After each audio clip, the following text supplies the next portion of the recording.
The mystery novel of life. I just finished reading the most recent David Baldacci book. Like all of his fictional novels, it is a fast-paced adventure mystery, packed with surprises that keep you in suspense. Just when you get comfortable with a plot line, there is a dramatic twist of events. A new threat is sprung on the central characters, whose mission it is to figure out who done it, and why. There are times when the good guys are literally fighting for their lives as they get closer to solving the case. The clandestine bad guys are trying to stop those seeking the truth. As is the case with many mystery novels, a murder happens very early in the story. That gets our attention. We, too, are seeking the truth. The truth is God's story. It began with creation. From the time mankind was introduced to the scene, we have resisted giving in to God's direction. The world was in continuous chaos when God brought in the star character to help unravel the mystery. God commissioned his Son to be our perfect example and his messenger. Here is where the plot thickens. The murder occurs when Jesus is put to death on the cross. We think we know who done it, as we blame Herod and Pontius Pilate for the crime.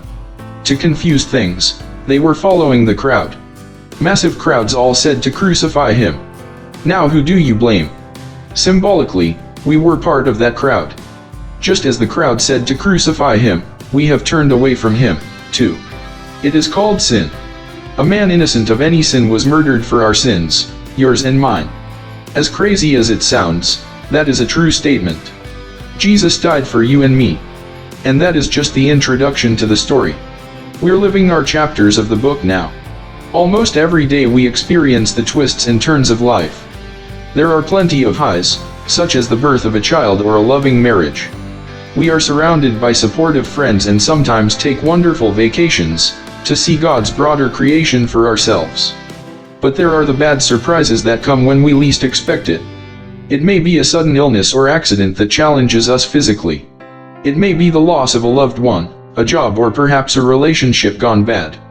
The list is endless. In the mystery novel, the lead characters somehow make a miraculous escape from what appears to be a doomsday situation. God does that for us, too. He brings us through the tough times, and because of it, we are stronger and more resilient. When I read mystery novels, I pay attention to the little details, as they are game changers. There is a reason why an author inserts a seemingly obscure event in the story. At the time, we have no idea that it will play a key role to solve the mystery and may even be a turning point of the story. The same can be true of setbacks in our life. Every experience, negative or positive, becomes a preparation for what is to come.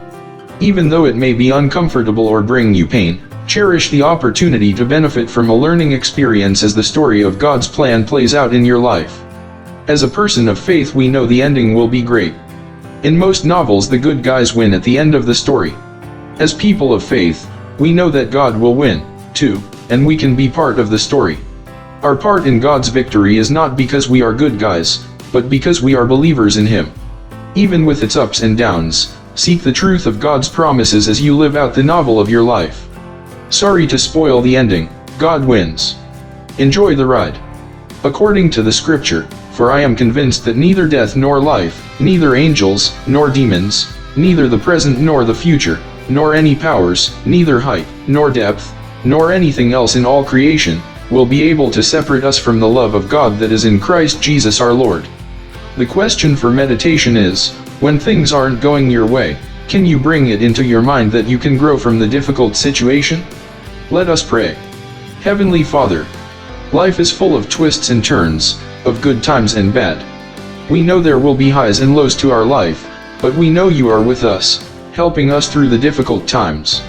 Let us be resilient because you give us strength. Amen.